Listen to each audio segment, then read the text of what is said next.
একদিন জঙ্গলের ধারে এক শান্ত সবুজ মাঠে একটি হরিণ আর তার ছোট্ট বাচ্চা হাঁটছিল।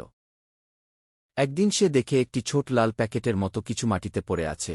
আসলে সেটা মরিচ গাছের বীজ। হরিণ মা বলল, সাবধানে লাগা, এটা গাছের বীজ, চাইলে লাগিয়ে দেখতে পারিস গি। শিশু হরিণ খুশি হয়ে মাটিতে ছোট্ট গর্ত করে বীজগুলো পুঁতে দিল। দুজনেই পানি দিল, আর দিন কেটে গেল। কয়েকদিনের মধ্যেই গাছটায় ছোট ছোট সবুজ মরিচ ধরে। বাচ্চা হরিণ আনন্দে নেচে ওঠে, মা, আমাদের গাছ বড় হয়ে গেছে। সে ভাবল গাছে হয়তো কোনো মিষ্টি ফল আছে।